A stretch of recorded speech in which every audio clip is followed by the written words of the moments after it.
Mi nombre es Susana, tengo 69 años, y pensé que había criado a una hija que me amaría y respetaría hasta el final de mis días. ¡Qué equivocada estaba! Hace 3 meses, cuando mi hija Patricia y mi yerno Carlos se prepararon para viajar a Costa Rica con toda la familia de él, me dijeron las palabras más crueles que una madre puede escuchar: solo van los importantes a este viaje, tú no, mamá. Quédate en casa y cuida las plantas. Me quedé parada en la puerta de mi propia casa, viendo cómo cargaban las maletas en el auto, riéndose y hablando de los lugares hermosos que visitarían, mientras yo era tratada como si fuera invisible. Patricia ni siquiera me miró cuando subió al asiento del copiloto. Llevaba puesto ese vestido verde que le había comprado para su cumpleaños el año pasado, el mismo que me había dicho que era demasiado elegante para una vieja como yo.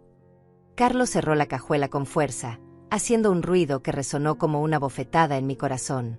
«No te preocupes, suegra», gritó desde el auto. «Cuando regresemos te contaremos todo lo que te perdiste». Su hermana Claudia se rió desde el asiento trasero, esa risa cruel que había aprendido a reconocer cada vez que venía a mi casa. Los vi alejarse por la calle, llevándose con ellos no solo mis sueños de ser incluida en los momentos importantes de la familia, sino también mi dignidad. Esa noche, sola en mi casa, lloré como no había llorado desde que enterré a mi esposo hace 15 años. Pero entre esas lágrimas, algo cambió dentro de mí. Una determinación que no había sentido en años comenzó a crecer en mi pecho. Durante esa semana que estuvieron ausentes, no me quedé sentada llorando como esperaban. Oh no, tenía cosas muy importantes que hacer. Llamé a viejos amigos, revisé documentos que tenía guardados desde hace años, y tomé decisiones que cambiarían todo para siempre. Cada día que pasaba sin noticias de ellos, cada foto que Patricia subía a sus redes sociales mostrando lo feliz que era sin mí, solo alimentaba mi resolución. Pero lo que ellos no sabían es que cuando regresaran de ese viaje, yo les tenía preparada la sorpresa más grande de sus vidas. Cuando volvieron una semana después, bronceados y sonrientes, Carlos entró a mi casa con una carpeta llena de documentos. «Suegra», me dijo con esa sonrisa falsa que siempre usaba conmigo, «tengo que informarte algo importante. Mientras estuvimos fuera, tuvimos que hacer un préstamo urgente de $800,000, y bueno, pusimos tu casa como garantía. Aquí están todos los papeles con tu firma». Patricia estaba parada detrás de él, con los brazos cruzados, esperando mi reacción de desesperación. Llevaba una blusa amarilla nueva, probablemente comprada en Costa Rica con dinero que no tenían. «Mamá», me dijo con esa voz condescendiente que había perfeccionado desde que se casó, «sabíamos que no entenderías los negocios, por eso tomamos esta decisión por ti. Es lo mejor para todos». Esperaban verme llorar, suplicar, rogar por mi hogar. Esperaban que me pusiera de rodillas y les agradeciera por cuidar de mis asuntos. En lugar de eso, yo solo me reí. Me reí tanto que pensaron que me había vuelto loca.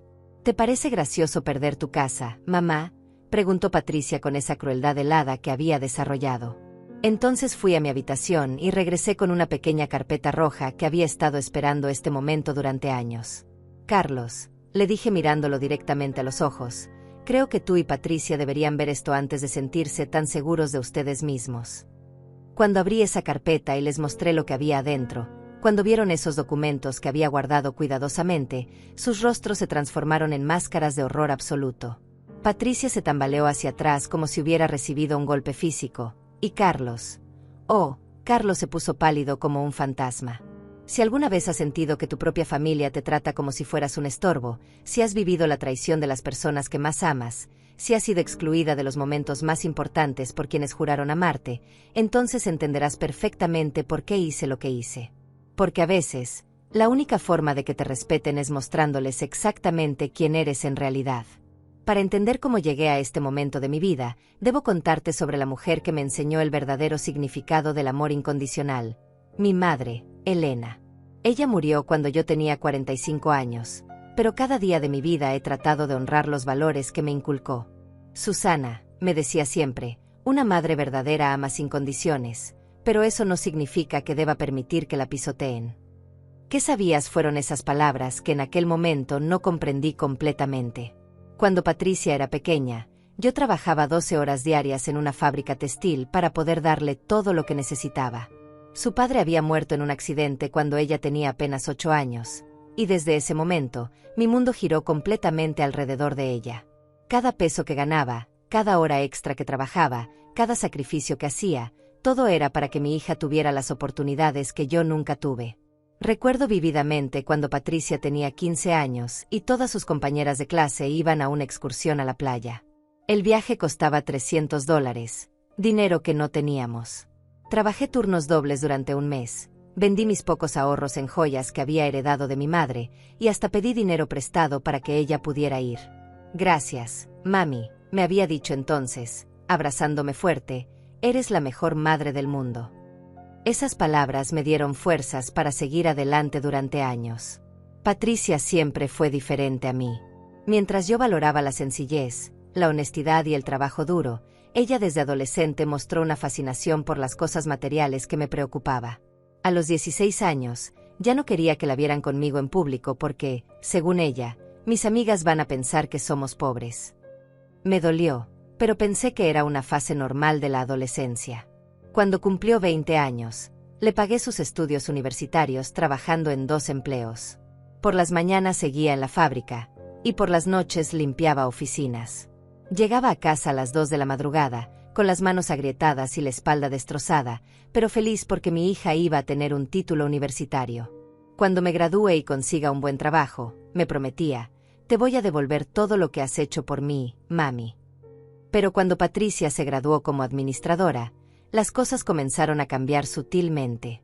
Consiguió un empleo en una empresa importante y de repente mi casa no estaba a la altura de su nuevo estatus.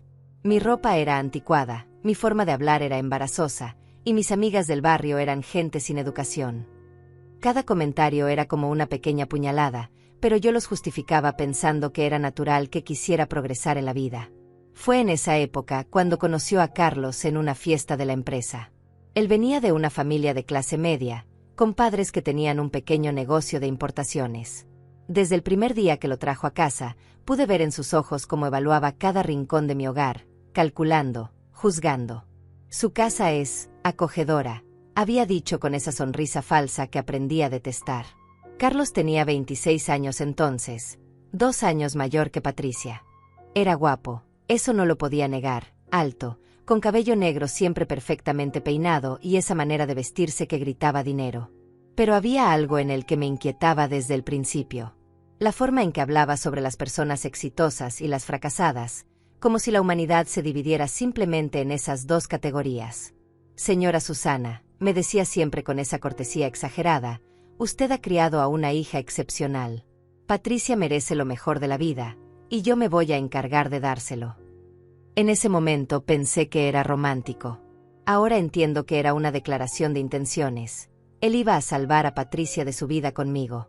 Los cambios en Patricia se aceleraron después de que comenzó a salir en serio con Carlos. De repente, todo lo que yo hacía estaba mal.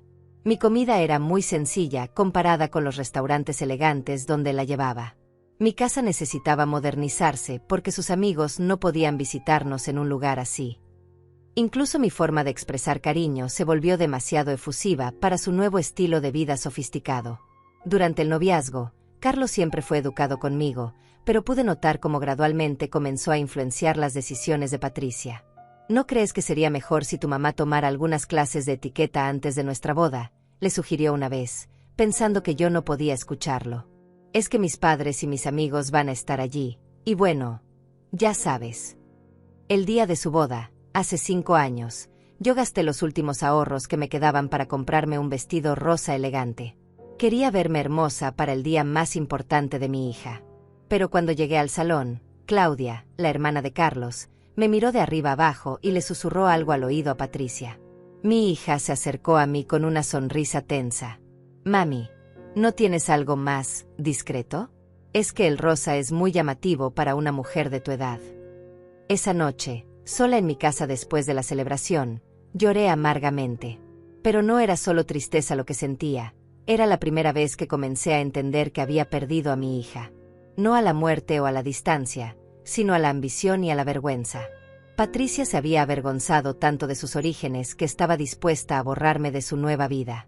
Los primeros 2 años de matrimonio, Patricia todavía venía a visitarme ocasionalmente, aunque siempre con prisa y siempre con excusas para no quedarse mucho tiempo.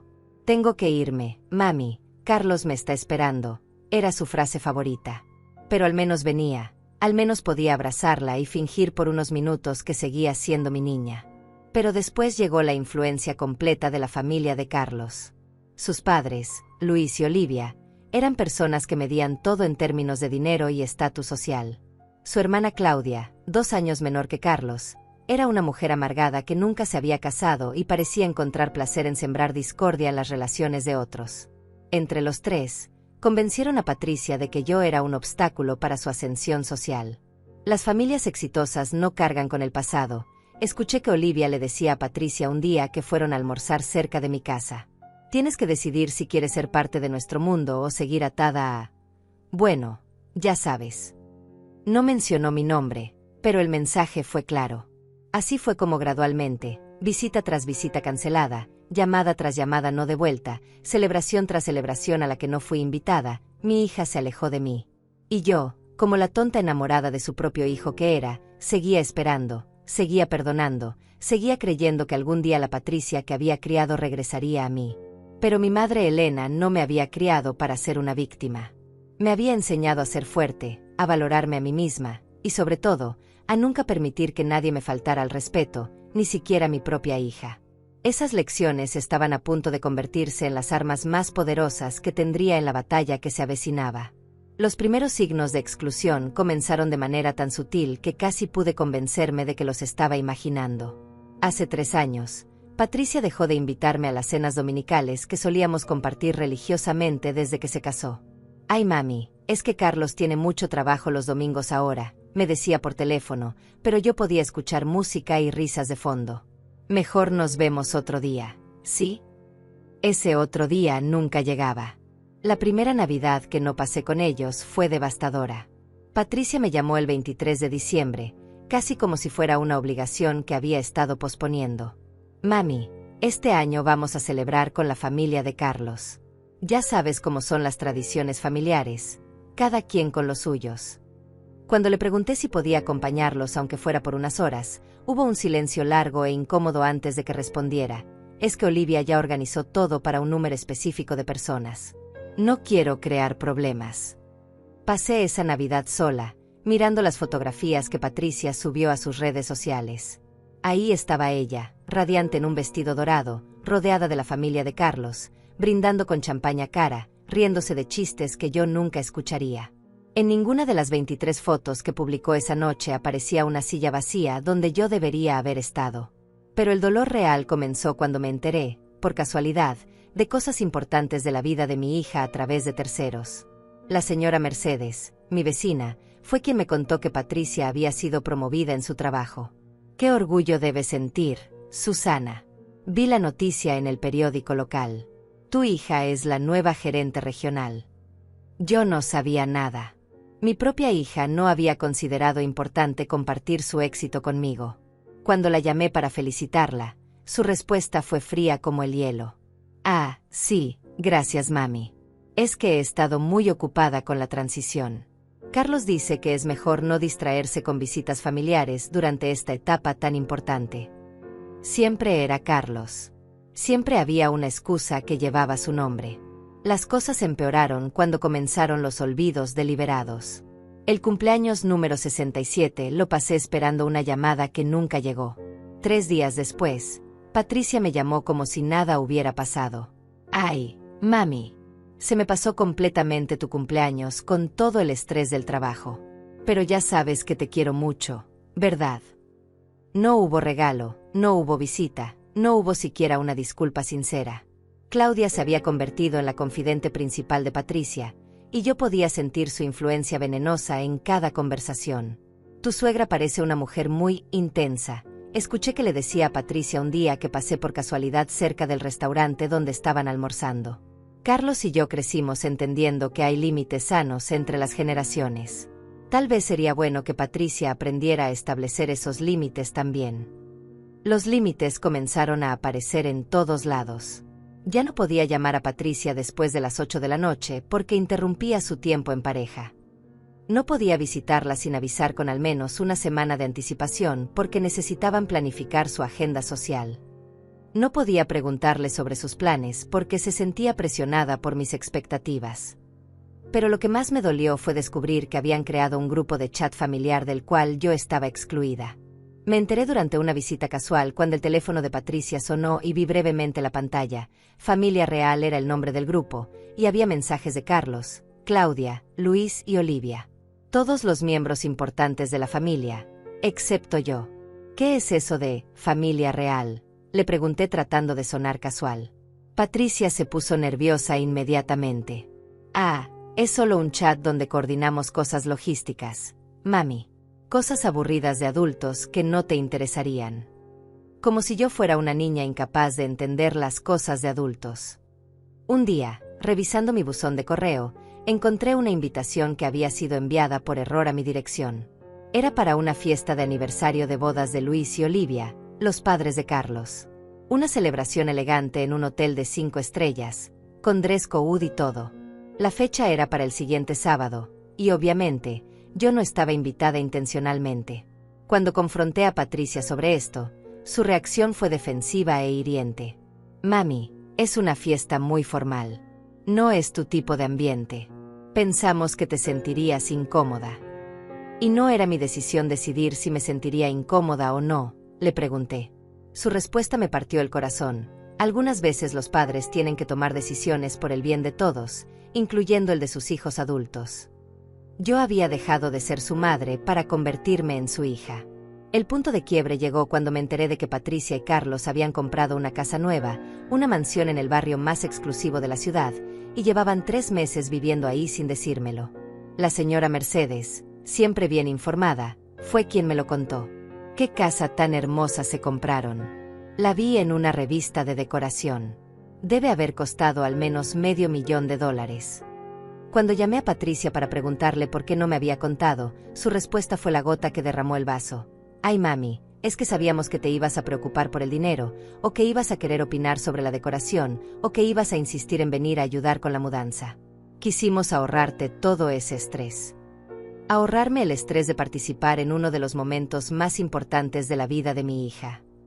Mami, ya no eres una niña. Entiendes que las parejas casadas necesitan privacidad para construir su propia vida, ¿verdad? Esa noche lloré hasta quedarme sin lágrimas, pero entre esos sollozos, algo cambió para siempre en mi interior. Por primera vez en mi vida como madre, comencé a sentir algo que nunca pensé que sentiría hacia Patricia, resentimiento. Y con ese resentimiento llegó una claridad que había estado evitando durante años. Mi hija me estaba borrando sistemáticamente de su vida, y yo había sido demasiado ciega de amor maternal para verlo. Pero ya no más. Si Patricia quería jugar el juego de excluir a su madre, tendría que aprender que su madre también sabía jugar. Comencé a documentar cada desplante, cada exclusión, cada mentira pequeña que me decía para evitar pasar tiempo conmigo. No por venganza, sino por supervivencia emocional. Necesitaba recordar que no estaba imaginando el maltrato, que no era una madre sobreprotectora paranoica como Claudia y Carlos querían hacerme creer. La familia de Carlos había logrado su objetivo, habían convertido a mi hija en una extraña. Pero lo que no sabían es que también habían despertado a una mujer que había olvidado lo fuerte que podía ser cuando la lastimaban. Y esa mujer estaba a punto de recordarles a todos que una madre herida puede ser la fuerza más peligrosa del mundo. Las cosas estaban a punto de ponerse muy interesantes. El momento que cambió todo para siempre llegó un martes por la tarde, hace exactamente 4 meses. Yo estaba en el supermercado, comprando los ingredientes para hacer el pastel de chocolate que tanto le gustaba a Patricia cuando era niña. Era su cumpleaños número 32 al día siguiente, y a pesar de todos los desplantes de los últimos años, yo seguía aferrada a la esperanza tonta de que tal vez este año sería diferente. Tal vez este año mi hija recordaría que su madre existía. Estaba en la fila para pagar cuando sonó mi teléfono. Era un número desconocido, pero algo me hizo contestar. «Señora Susana», habla Manuel, el contador de la oficina donde trabaja Patricia. «Disculpe que la moleste, pero necesito hablar con usted urgentemente sobre unos documentos que tienen su firma». Mi sangre se heló. «¿Qué documentos, Manuel?» «Señora, prefiero no hablar por teléfono sobre esto. ¿Podríamos reunirnos mañana en mi oficina? Es sobre unas propiedades que aparentemente usted puso como garantía para unos préstamos que Patricia y su esposo solicitaron. Pero hay algo muy extraño en todo esto que me preocupa». Esa noche no pude dormir ni un minuto. Mi mente daba vueltas tratando de entender qué podía significar todo aquello. Yo nunca había firmado documentos de préstamos. Nunca había puesto mi casa como garantía de nada. Pero una vocecita en mi cabeza comenzó a susurrar posibilidades terribles que no quería enfrentar. Al día siguiente, llegué a la oficina de Manuel una hora antes de la cita. Era un hombre mayor, de unos 50 años, con cara honesta y una expresión genuinamente preocupada cuando me recibió. Señora Susana, lo que le voy a mostrar la va a impactar mucho. Por favor, siéntese. Puso frente a mí una carpeta llena de documentos. Hipotecas, préstamos bancarios, líneas de crédito, todo con mi nombre, todo con mi firma, todo usando mi casa como garantía. Los montos eran astronómicos, $200,000 aquí, $300,000 allá, y el más reciente, el que acababan de tramitar antes del viaje a Costa Rica, por $800,000. Manuel, le dije con la voz temblorosa, yo nunca firmé ninguno de estos documentos. Esta no es mi firma. Él asintió gravemente. Eso es exactamente lo que pensé. Señora, en 30 años como contador, he visto muchas cosas, pero esto parece ser un caso claro de fraude documental. Alguien ha estado falsificando su firma y usando sus propiedades sin su conocimiento. ¿Pero cómo es posible? ¿Cómo pueden hacer eso sin que yo me entere? Patricia tiene acceso a sus documentos personales, ¿verdad? Su acta de nacimiento, identificaciones, escrituras de la casa. Técnicamente, como su hija, puede obtener copias certificadas de casi todo. Y si alguien conoce bien su firma, como alguien que ha visto cartas y documentos suyos durante años. No necesitó terminar la frase. La realidad me cayó encima como una avalancha. Mi propia hija, la niña que había criado con tanto amor y sacrificio, me había estado robando sistemáticamente durante años. No solo me había excluido de su vida, me había convertido en su fuente de financiamiento ilegal. ¿Cuánto debo en total?, pregunté, aunque no estaba segura de querer escuchar la respuesta. Manuel revisó todos los documentos cuidadosamente. Según estos papeles, usted debe aproximadamente $2,300,000 entre todos los préstamos. Su casa, que vale alrededor de $400,000 según la última evaluación, está hipotecada 5 veces más de su valor real.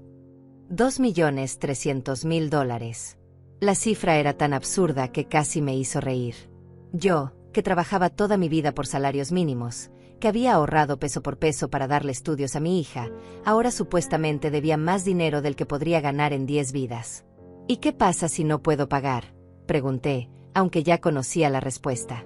Perderá su casa, y probablemente la meterán en un proceso legal que podría incluir cargos criminales por fraude, aunque usted sea la víctima. El sistema bancario no es muy comprensivo con estas situaciones. Para ellos, su firma está en los documentos, así que usted es responsable. Salí de esa oficina sintiéndome como un zombi. Caminé por las calles durante horas, tratando de procesar la magnitud de la traición. No era solo el dinero, aunque eso era devastador. Era el hecho de que mi hija había estado planeando mi destrucción financiera mientras yo seguía esperando ingenuamente que me incluyera en su vida. Esa noche, sentada en mi cocina, mirando las paredes de la casa donde había criado a Patricia, donde habíamos sido felices durante tantos años, tomé la decisión más difícil de mi vida.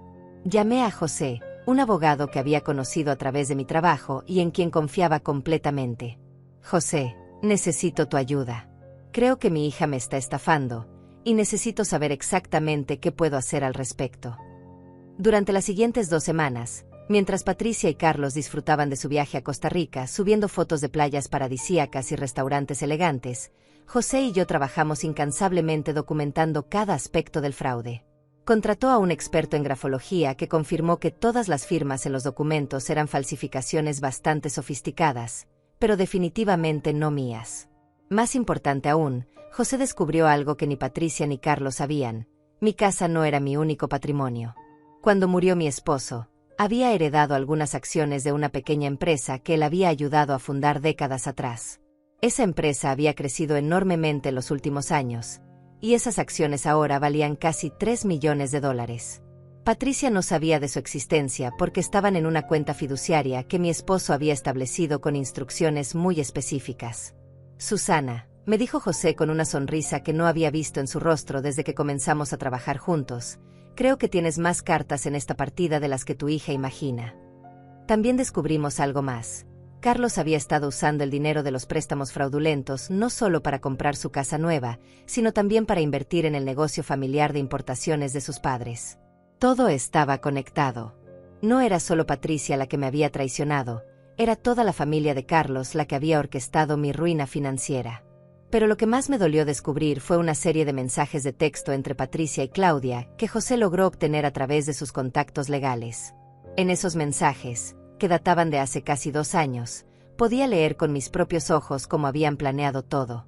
Ya convencí a Carlos de que use los documentos de mi mamá para el próximo préstamo, había escrito Patricia. La vieja ni se va a enterar, y cuando se entere, ya será demasiado tarde. De todas formas, ¿qué va a hacer? Demandar a su propia hija. La respuesta de Claudia era aún peor. Perfecto. Tus padres siempre te dijeron que tenías que cuidar tu futuro, y tu mamá ya vivió su vida. Es hora de que tú vivas la tuya sin cargar con sus problemas de pobreza. Es que a veces me da un poco de culpa, había respondido Patricia. Pero Carlos tiene razón. Si realmente me amara, querría que fuera feliz, aunque eso signifique que ella tenga que hacer algunos sacrificios. Sacrificios. Mi hija pensaba que robarme mi casa y destruir mi vida financiera era simplemente un sacrificio que yo debería hacer felizmente por su felicidad. Había otro mensaje que me destrozó completamente. Lo único que me molesta es que todavía trata de llamarme y visitarme como si fuéramos amigas. No entiende que ya no pertenece a mi nueva vida. Pero bueno, cuando perdamos la casa por los préstamos, finalmente va a entender el mensaje y me dejará en paz. Ahí estaba. Habían planeado no solo robarme, sino también usar esa ruina financiera como la excusa perfecta para cortarme completamente de la vida de Patricia. En su mente retorcida, cuando yo perdiera mi casa y quedara en la calle, ella podría decirle a todos que era demasiado doloroso verme en esa situación, y así justificar el hecho de nunca más dirigirme la palabra. Era un plan perfecto. Cruel, despiadado y completamente efectivo. Excepto por un pequeño detalle que habían pasado por alto. Nunca consideraron la posibilidad de que su víctima se defendiera. Esa noche, después de leer todos esos mensajes, lloré por última vez por la hija que creía haber perdido. Porque finalmente entendí que Patricia no se había perdido por la influencia de Carlos y su familia. Patricia había elegido activamente convertirse en una persona cruel y codiciosa. Había elegido verme como un obstáculo que eliminar en lugar de como la madre que la amó incondicionalmente. Pero si Patricia había elegido ser mi enemiga, entonces iba a descubrir que había subestimado gravemente a su oponente. Porque la mujer que había trabajado 2 empleos para pagarle la universidad, que había vendido todo lo que tenía para darle lo que necesitaba, que había luchado contra el mundo entero para protegerla, esa misma mujer ahora iba a luchar contra ella. Y esta vez, Patricia iba a perder. El día que Patricia y Carlos regresaron de Costa Rica, yo ya tenía todo perfectamente planeado. Durante esa semana que estuvieron ausentes, no solo había descubierto la magnitud de su traición, sino que había preparado una respuesta que los dejaría completamente desarmados. José y yo habíamos trabajado día y noche, documentando cada aspecto del fraude y preparando las medidas legales correspondientes. Pero más importante aún, había tomado decisiones que cambiarían el juego para siempre. Los esperé en mi casa esa tarde de miércoles. Había preparado café, como siempre hacía cuando recibía visitas, pero esta vez las tazas se quedaron intactas sobre la mesa. Sabía que esta no sería una visita social. A las 5 de la tarde exactas, escuché el auto de Carlos estacionarse frente a mi casa. Los vi bajar, bronceados y relajados, cargando souvenirs de su viaje paradisíaco financiado con mi ruina. Patricia entró primero, llevando una blusa amarilla brillante que probablemente había comprado en alguna boutique cara de San José. «Hola mami», me dijo con esa alegría falsa que había perfeccionado, «trajimos regalos». Pero yo podía ver en sus ojos esa mirada calculadora que había aprendido a reconocer. Estaba evaluando mi estado emocional, tratando de determinar si había descubierto algo durante su ausencia. Carlos entró detrás de ella, con esa sonrisa arrogante que siempre usaba cuando se sentía en control de la situación. Llevaba una camisa blanca impecablemente planchada y pantalones que probablemente costaron más de lo que yo ganaba en un mes. «Suegra, se ve usted muy bien». El descanso de no tener que preocuparse por nosotros le hizo bien. dijo con ese tono condescendiente que había perfeccionado durante años. Se sentaron en mi sala como si fuera la cosa más natural del mundo, Patricia en el sillón donde solía sentarse cuando era niña a ver televisión conmigo, Carlos en la silla que había sido el lugar favorito de mi esposo. La ironía no pasó desapercibida para mí. Cuéntenme del viaje, les dije, manteniendo mi voz completamente calmada. Por las fotos que vi en las redes sociales, parece que la pasaron maravillosamente. Patricia se animó inmediatamente, sacando su teléfono para mostrarme más fotografías.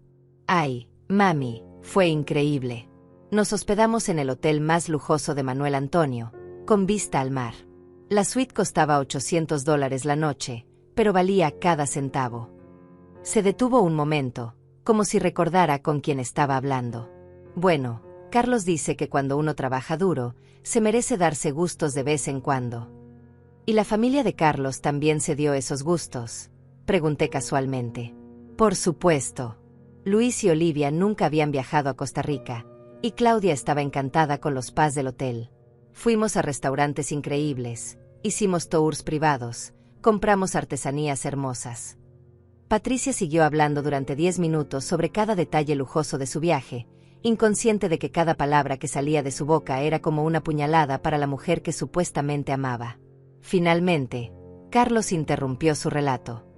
Bueno, suegra, no vinimos solo a contarle sobre las vacaciones. Tenemos que hablar de un tema más serio.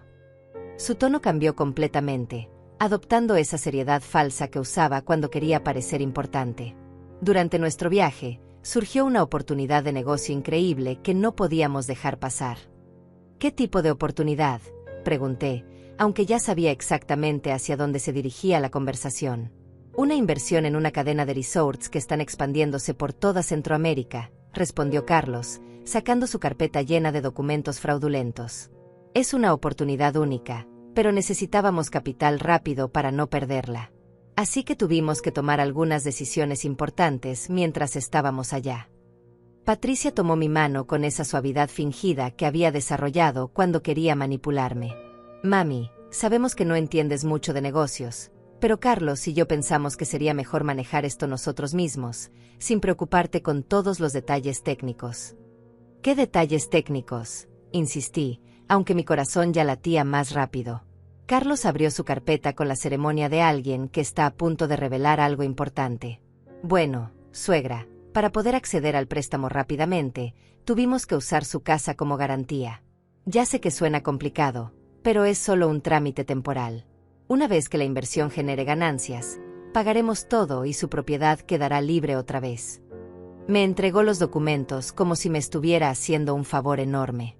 Son $800,000, continuó, que se suman a algunos préstamos menores que habíamos hecho anteriormente con el mismo propósito. Todo está perfectamente legal y documentado. Patricia apretó mi mano más fuerte. Lo mejor de todo, mami, es que tú no tienes que preocuparte por nada. Carlos se va a encargar de todos los pagos y todos los trámites. Tú solo tienes que seguir viviendo tranquila en tu casa, como siempre. Por un momento, solo hubo silencio en la habitación. Ellos esperaban mi reacción, lágrimas, súplicas, desesperación, terror ante la posibilidad de perder mi hogar. Esperaban que me pusiera de rodillas y les agradeciera por cuidar mis asuntos financieros. En lugar de eso, comencé a reírme. Primero fue una risita suave, pero gradualmente se convirtió en una carcajada plena que resonó por toda la casa. Me reí tanto que lágrimas comenzaron a rodar por mis mejillas, pero no eran lágrimas de tristeza. Eran lágrimas de liberación. Patricia soltó mi mano como si se hubiera quemado. Mami, ¿estás bien? ¿Por qué te ríes? Seguí riendo durante varios segundos más, disfrutando la expresión de confusión creciente en sus rostros. Finalmente, me limpié las lágrimas y los miré directamente a los ojos. Me río, les dije con una calma que me sorprendió incluso a mí misma, porque acaban de confesarme el fraude más estúpido que he visto en mi vida. La sonrisa se desvaneció completamente del rostro de Carlos. Patricia palideció visiblemente. ¿De qué hablas, mami?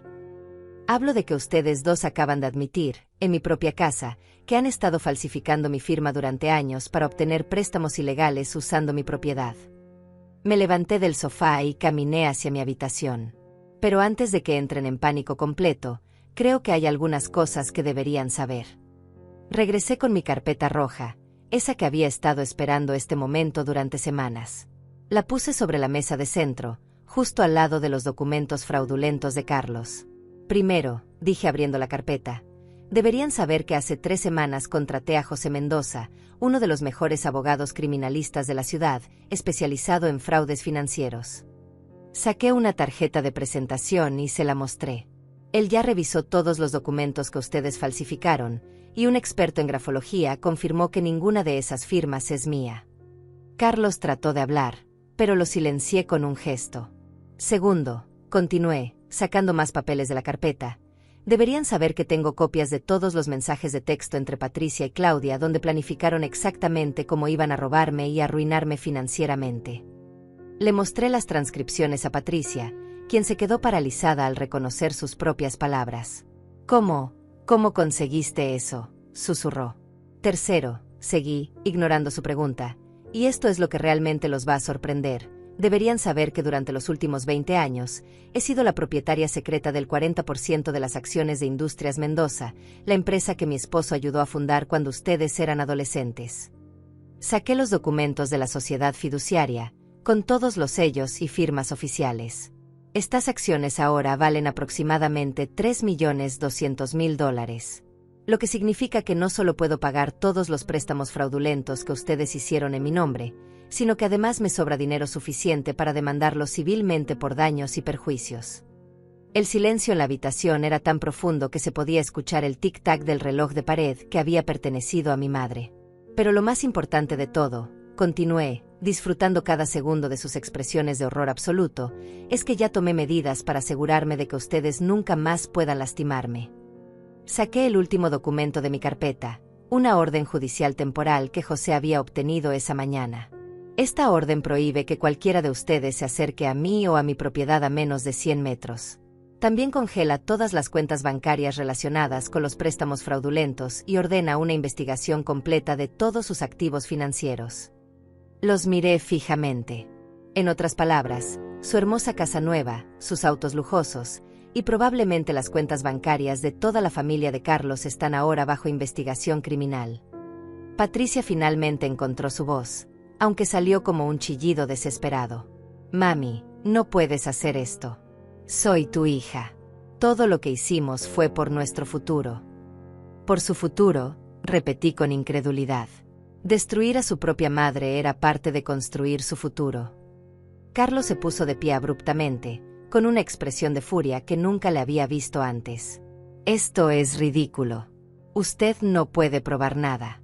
Somos una familia respetable, y usted es solo una mujer mayor resentida que está inventando historias porque se siente abandonada. Sonreí y saqué mi último as bajo la manga, una pequeña grabadora digital que había estado funcionando desde el momento en que entraron a mi casa. Carlos, le dije con dulzura venenosa, acabas de confesar el fraude otra vez, esta vez siendo grabado. José me dijo que esto solo va a hacer que el caso sea más fácil de probar en corte. Ambos se quedaron paralizados, finalmente entendiendo que habían caído en una trampa perfecta. No era casualidad que hubieran venido a confesarme sus crímenes.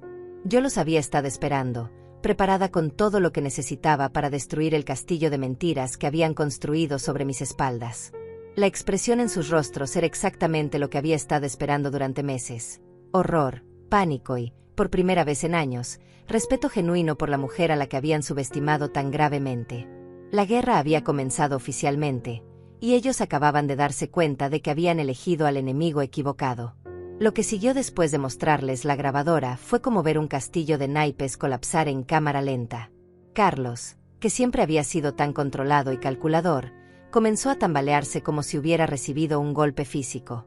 Patricia, por su parte, se desplomó en el sillón con la cara completamente pálida, mirando la pequeña grabadora como si fuera una serpiente venenosa. Eso no es legal, balbució Carlos, aunque su voz temblaba de una manera que jamás había escuchado antes. No puedes grabarnos sin nuestro consentimiento. Cualquier abogado te dirá que eso no sirve como evidencia en una corte. Me volví hacia él con una sonrisa que había estado practicando durante semanas. Carlos, querido yerno, mi abogado José ya me explicó las leyes de grabación. En este país, cuando alguien entra a tu propiedad privada y te confiesa haber cometido crímenes contra ti, tienes todo el derecho de documentar esa confesión. Paré la grabadora y la guardé cuidadosamente en mi bolsillo. Pero no te preocupes, esta no es la única evidencia que tengo. Me dirigí hacia el escritorio antiguo que había heredado de mi madre y saqué una segunda carpeta, esta mucho más gruesa que la primera. ¿Recuerdan cuando me dijeron que nunca entendería los negocios complicados? Bueno, resulta que entiendo más de lo que pensaban. Abrí la carpeta sobre la mesa, revelando una montaña de documentos organizados meticulosamente. José contrató a un investigador privado, un hombre llamado Alejandro que se especializa en fraudes financieros. Durante las 2 semanas que estuvieron disfrutando de su luna de miel criminal en Costa Rica, él estuvo muy ocupado. Saqué el primer conjunto de documentos. Estas son las copias certificadas de todos los préstamos fraudulentos que obtuvieron usando mi nombre durante los últimos 3 años. No solo los $800,000 que acabas de confesar, Carlos. Estamos hablando de 17 préstamos diferentes, desde varias instituciones bancarias, por un total de $2,400,000. Patricia finalmente encontró su voz, aunque sonaba quebrada y desesperada. Mami, tienes que entender que nunca quisimos lastimarte. Siempre tuvimos la intención de pagar todo antes de que te enteraras.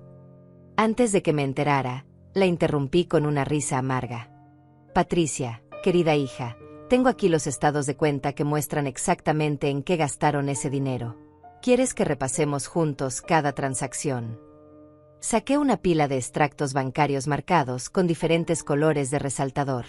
Amarillo para gastos de lujo personal, $300,000 en ropa de diseñador, joyería, restaurantes caros y viajes. Verde para su casa nueva, $600,000 para el enganche y remodelaciones. Rojo para las inversiones en el negocio familiar de Carlos. $800,000 que misteriosamente desaparecieron en cuentas offshore que Alejandro logró rastrear. Carlos se puso de pie bruscamente, con las manos temblorosas. Esto es una invasión de privacidad. No tenías derecho a investigar nuestras finanzas privadas.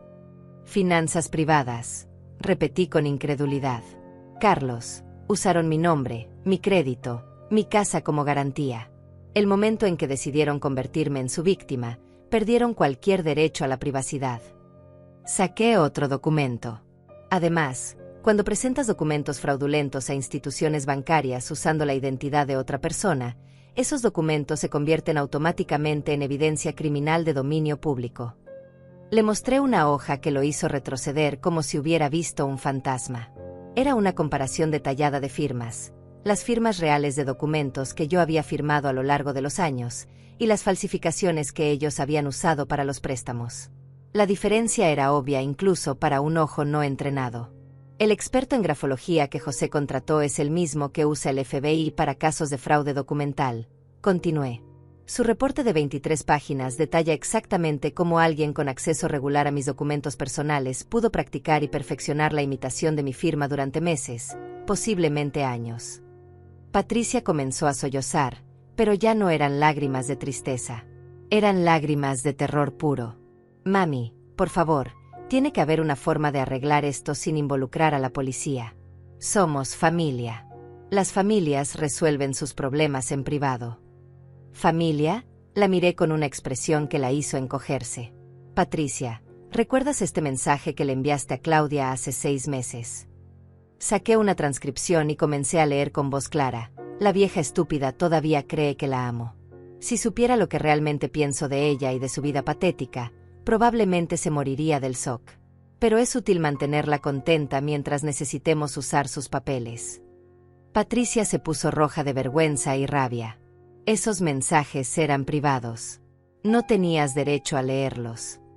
Aquí hay otro que me gustó mucho, continué, ignorando su protesta. Carlos tiene razón sobre cortarla completamente de nuestras vidas. Es embarazoso tener que fingir que me importa cuando viene a visitarme. Mis amigas del trabajo ya me preguntaron por qué nunca hablo de mi familia, y no sé cómo explicarles que mi madre es una mujer sin educación que vive en una casa de clase baja. El silencio que siguió era tan denso que se podía cortar con un cuchillo. Carlos había comenzado a caminar de un lado a otro como un animal enjaulado, mientras Patricia lloraba con las manos cubriéndole la cara. Pero yo no había terminado. Saqué otro conjunto de documentos que hizo que Carlos se detuviera en seco. Esto es lo que realmente me impresionó, dije con admiración sarcástica. Alejandro descubrió que no solo usaron mi identidad para obtener préstamos personales. También establecieron 3 compañías fantasma usando mi nombre como presidenta y mi casa como dirección comercial. Mostré los certificados de incorporación. Susana Herrera Enterprises, SH Investment Group y Herrera Holdings LLC, todas registradas sin mi conocimiento, todas usadas para obtener créditos comerciales adicionales. Carlos finalmente explotó. Basta. No tienes idea de la presión que hemos estado enfrentando. Los negocios son complicados, y a veces hay que tomar decisiones difíciles para sobrevivir. Sobrevivir, repetí con una carcajada cruel. Carlos, acabas de regresar de unas vacaciones de $10,000 en Costa Rica.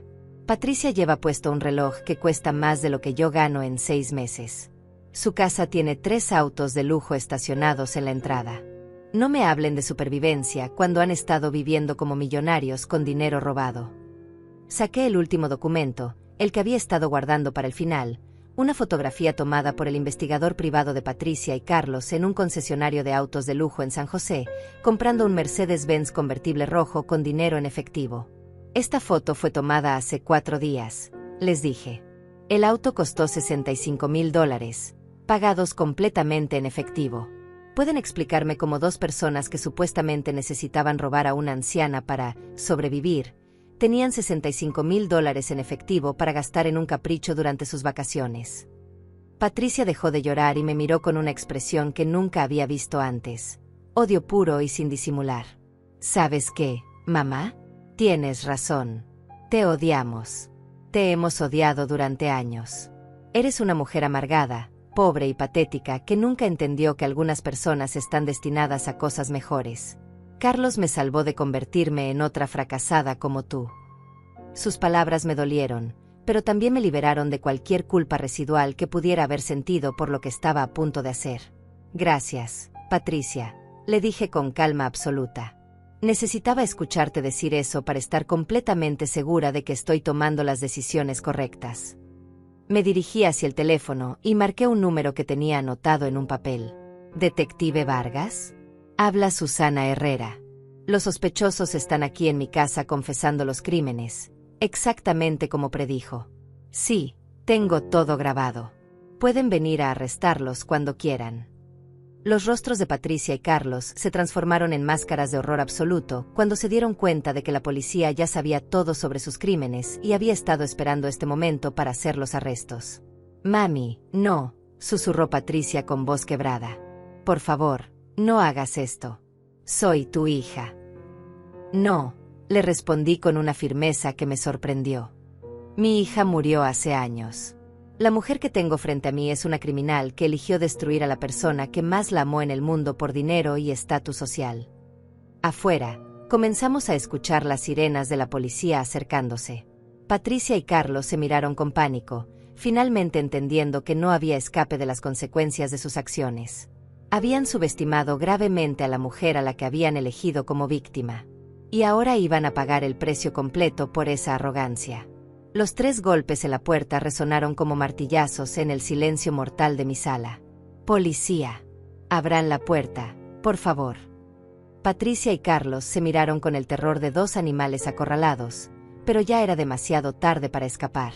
Cuando abrí la puerta, el detective Vargas entró con 2 oficiales uniformados, todos con expresiones serias y profesionales.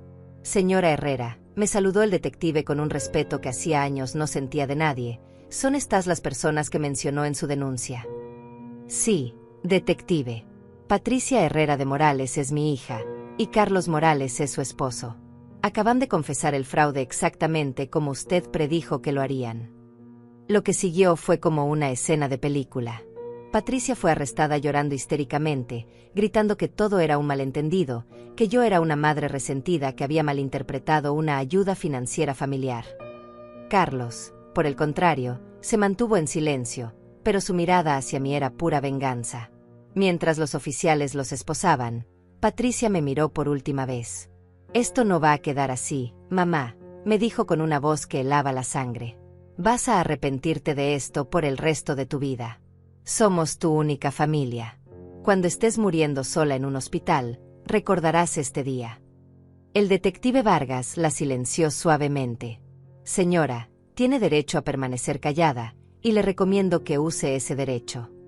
Luego se dirigió hacia mí. Señora Herrera, probablemente deberían contactar a su abogado. Esta va a ser una batalla legal larga, y la familia va a contraatacar fuertemente. Tenía razón.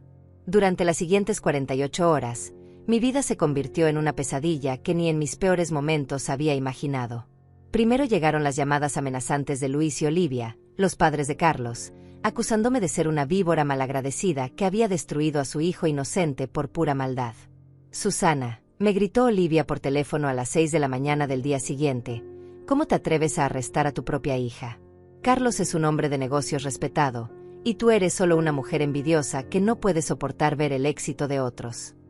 Luego llegó Claudia, la hermana de Carlos, quien apareció en mi puerta esa misma tarde con una actitud amenazante que me asustó genuinamente. Escúchame bien, vieja entrometida, me dijo con una sonrisa cruel, mi hermano y Patricia van a salir de esto, y cuando lo hagan, te vas a arrepentir de haber nacido. Conocemos gente importante, tenemos influencias que tú ni siquiera puedes imaginar. Pero lo peor llegó 3 días después, cuando descubrí que habían contratado a uno de los bufetes de abogados más caros y despiadados de la ciudad. No solo estaban peleando los cargos criminales, me habían demandado civilmente por daño emocional, difamación y uso malicioso del sistema legal. Pedían $10 millones en compensación. Su estrategia legal era diabólicamente inteligente. Sus abogados argumentaban que yo era una madre tóxica y manipuladora que había malinterpretado transacciones financieras legítimas entre familiares por pura venganza personal. Afirmaban que Patricia y Carlos habían tenido mi consentimiento verbal para todas las transacciones, y que mis acusaciones de fraude eran el resultado de deterioro mental relacionado con la edad y resentimiento patológico hacia el éxito de mi hija. La campaña de difamación fue brutal y sistemática. Contrataron una firma de relaciones públicas para filtrar historias a los medios locales, pintándome como una anciana vengativa que había arruinado las vidas de 2 jóvenes exitosos por no poder aceptar que su hija había superado sus orígenes humildes. Los titulares en los periódicos eran devastadores. Madre celosa destruye el futuro de su hija por envidia, injusticia o venganza. El caso que divide a las familias. Peor aún, comenzaron a presionar a mis vecinos, amigos y conocidos para que testificaran sobre mi estado mental deteriorado y mi comportamiento errático durante los últimos años. La señora Mercedes, mi vecina de toda la vida, apareció en mi puerta llorando una tarde. Susana, vinieron unos hombres de traje preguntándome sobre ti, me dijo con la voz temblorosa. Me ofrecieron dinero para decir que has estado actuando extrañamente, que has estado paranoica y confundida. Por supuesto les dije que se fueran, pero estoy preocupada. Esta gente tiene recursos que nosotras no tenemos. La presión psicológica era inmensa. Cada mañana me despertaba preguntándome si había tomado la decisión correcta. ¿Valía la pena destruir completamente mi relación con mi única hija por dinero? ¿Era posible que realmente estuviera exagerando la situación como ellos afirmaban? Las dudas se intensificaron cuando José, mi abogado, me llamó con noticias preocupantes. Susana, tengo que ser honesto contigo. Han contratado al bufete Morrison y Associates, los mismos que defendieron a varios políticos corruptos y ganaron casos que parecían imposibles. Tienen recursos virtualmente ilimitados, y van a usar cada truco sucio del libro para destruirte. ¿Estás diciendo que deberíamos rendirnos?, le pregunté con el corazón en la garganta. Estoy diciendo que esta va a ser la pelea más difícil de tu vida, y van a tratar de quebrantarte emocionalmente antes de que lleguemos siquiera al tribunal. ¿Estás segura de que estás preparada para eso? Esa noche, sola en mi casa, me senté en el sillón donde Patricia solía acurrucarse conmigo cuando era pequeña para ver películas. La casa se sentía vacía y fría, llena de recuerdos de tiempos más felices que ahora parecían haber pertenecido a otra vida. Por primera vez desde que había comenzado toda esta pesadilla, me permití llorar.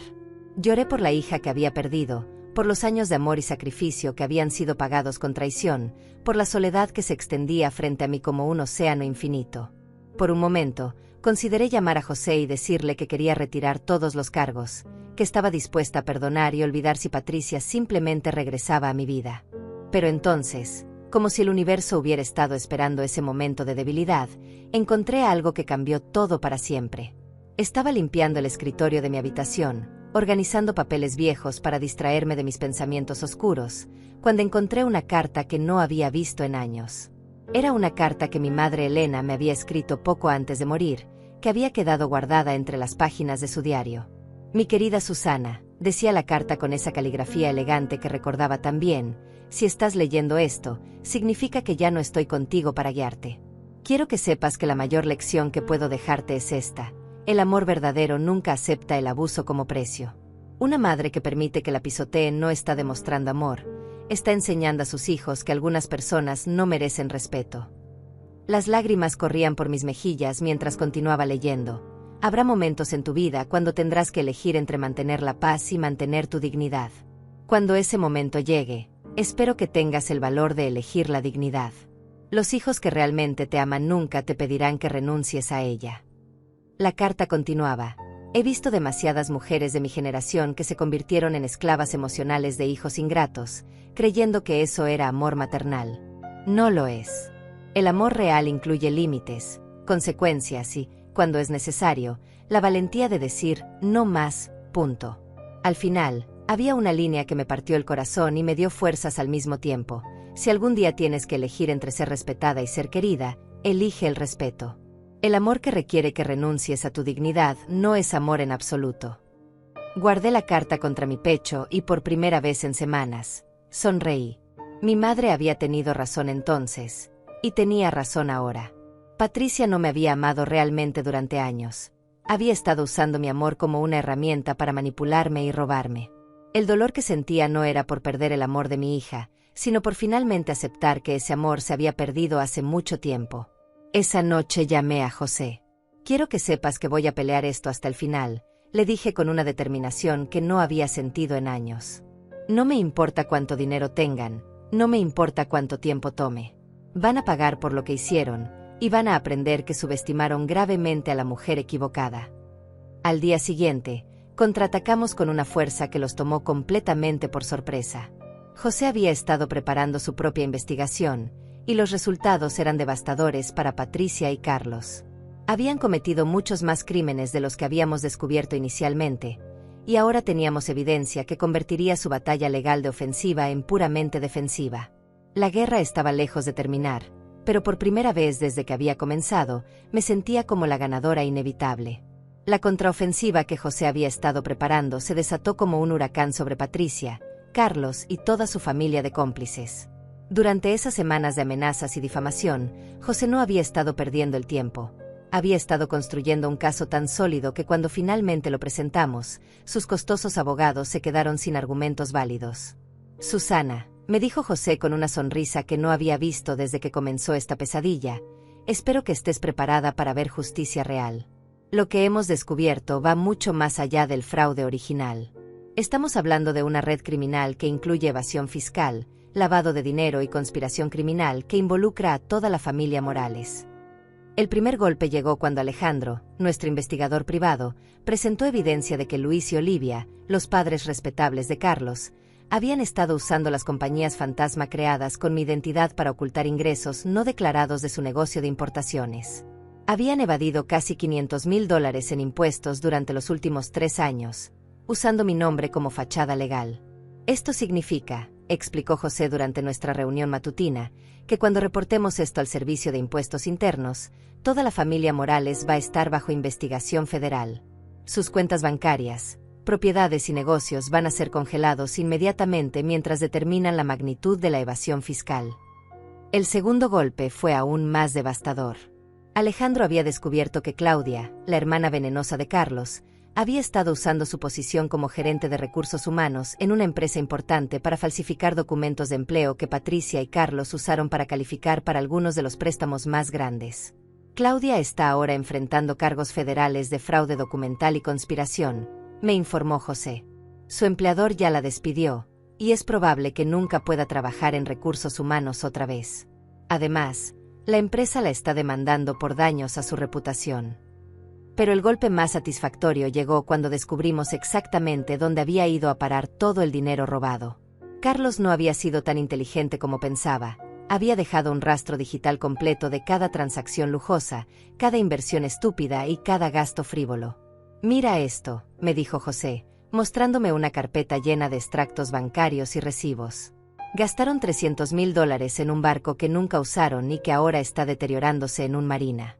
Perdieron $500.000 en inversiones de criptomonedas que resultaron ser estafas piramidales. Y lo mejor de todo, gastaron $200.000 en una oportunidad de inversión exclusiva en Costa Rica que resultó ser completamente fraudulenta. Me reí a carcajadas cuando vi los documentos. ¿Me estás diciendo que los estafadores fueron estafados? Exactamente.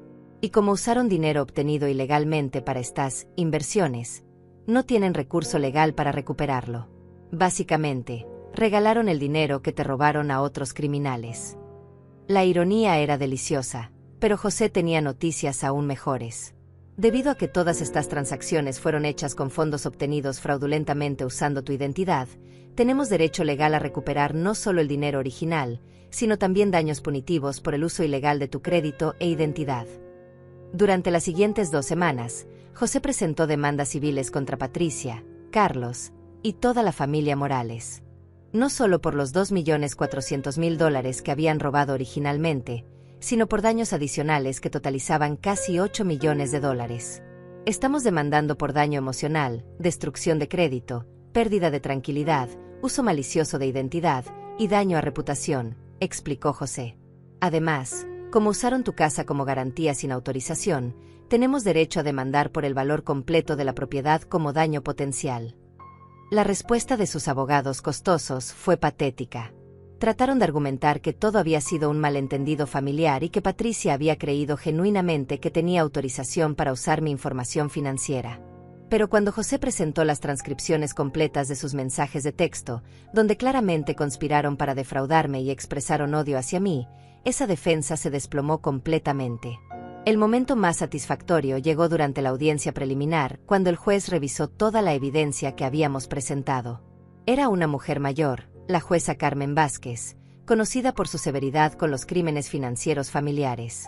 En 30 años como jueza, dijo mirando directamente a Patricia y Carlos, raramente he visto un caso de traición familiar tan calculado y cruel. No solo defraudaron a la señora Herrera financieramente, sino que lo hicieron mientras manipulaban sistemáticamente su amor maternal para cubrir sus crímenes. Patricia trató de hablar, pero la jueza la silenció con una mirada helada. El nivel de planificación, manipulación y crueldad emocional demostrado en esta evidencia va mucho más allá del fraude financiero típico. Ustedes destruyeron deliberadamente la confianza de una madre amorosa para financiar un estilo de vida que no podían permitirse honestamente. La jueza ordenó que todos los activos de Patricia y Carlos fueran congelados inmediatamente, incluyendo su casa de $500.000, sus autos de lujo y todas sus cuentas bancarias. También ordenó que pagaran una fianza de $500.000 cada uno para evitar la prisión preventiva, dinero que ya no tenían debido a los congelamientos de activos. Pero la verdadera justicia llegó cuando la investigación federal se expandió a toda la familia Morales. Luis y Olivia perdieron su negocio de importaciones cuando el gobierno descubrió la evasión fiscal masiva. Su casa fue embargada, sus cuentas bancarias fueron congeladas, y ambos enfrentaron cargos criminales que podrían resultar en años de prisión. Claudia perdió no solo su trabajo, sino también su apartamento cuando su empleador la demandó por daños. Se vio obligada a mudarse de regreso con sus padres, justo cuando ellos estaban perdiendo su propia casa. Es como ver dominós cayendo uno tras otro, observó José con satisfacción durante una de nuestras reuniones. Toda la red de corrupción que construyeron usando tu identidad se está desmoronando simultáneamente. Pero lo más importante para mí no era la destrucción financiera de mis enemigos, sino la recuperación de mi propia dignidad y recursos. Las acciones de Industrias Mendoza que había heredado de mi esposo no solo me permitieron pagar todos los préstamos fraudulentos, sino que además me dieron la libertad financiera para reconstruir mi vida completamente. Con la ayuda de José, establecí la Fundación Elena Herrera en honor a mi madre, dedicada a ayudar a mujeres mayores que habían sido víctimas de abuso financiero familiar. La fundación no solo proporcionaba asistencia legal gratuita, sino también apoyo emocional y recursos para reconstruir sus vidas después de la traición.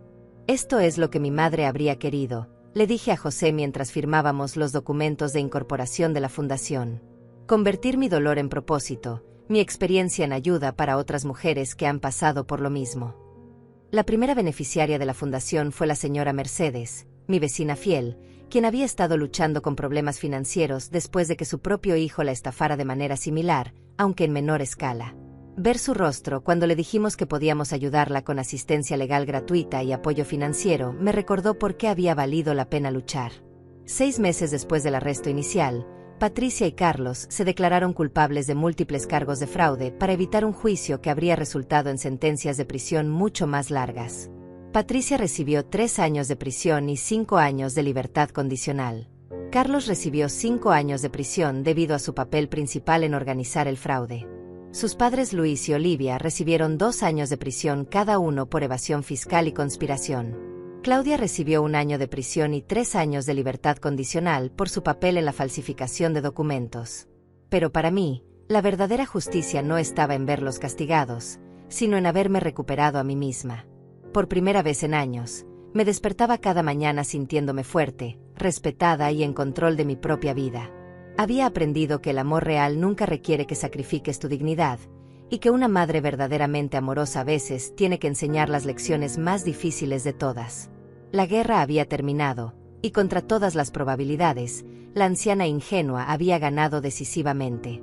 1 año después de que Patricia y Carlos fueran sentenciados, me desperté en mi nueva casa con una sensación de paz que no había experimentado en décadas. No era una mansión lujosa como la que ellos habían comprado con dinero robado, pero era mía, completamente mía, y estaba llena de luz, plantas y la tranquilidad que viene de saber que nadie puede quitártela. Había vendido mi casa anterior, no porque fuera obligada, sino porque ya no podía vivir en un lugar lleno de tantos recuerdos dolorosos. Con el dinero de la venta y las reparaciones financieras que había recibido, compré una casa más pequeña pero hermosa en un barrio tranquilo, con un jardín donde podía cultivar las rosas que siempre había amado pero nunca había tenido tiempo de cuidar durante mis años de trabajo agotador. Esa mañana en particular era especial porque marcaba el primer aniversario de la Fundación Elena Herrera. En 12 meses, habíamos ayudado a 237 mujeres que habían sido víctimas de abuso financiero familiar. Algunas habían recuperado sus ahorros robados, otras habían encontrado la fuerza para denunciar a familiares abusivos, y muchas simplemente habían encontrado un lugar donde su dolor era entendido y validado. «Buenos días, Susana», me saludó la señora Mercedes cuando salí a regar mis rosas.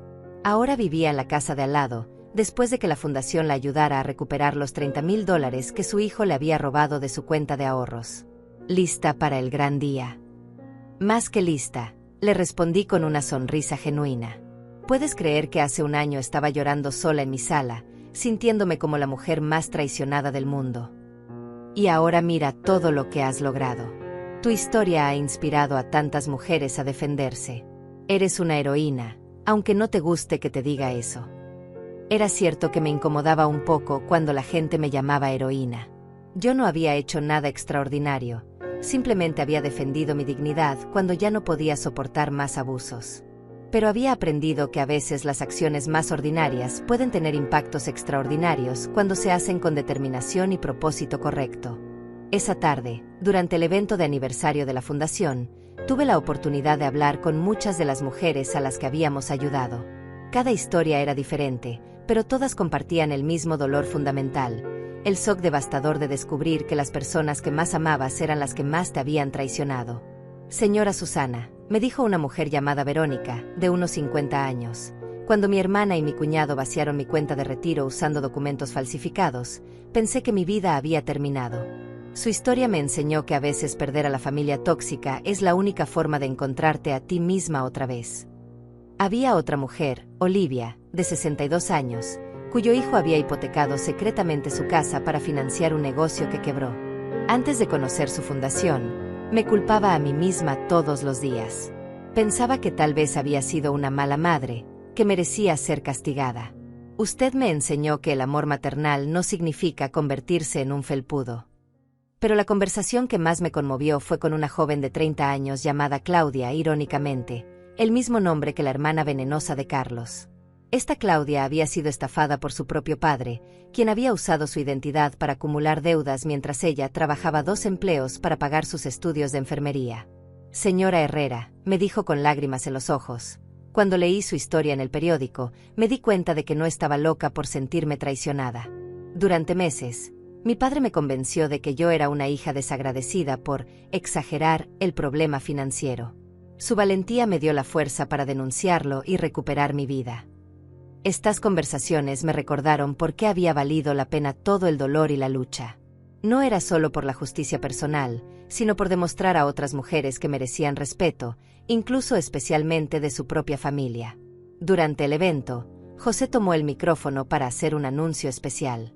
Quiero que todos sepan que la Fundación Elena Herrera acaba de recibir una donación extraordinaria que nos permitirá expandir nuestros servicios a nivel nacional.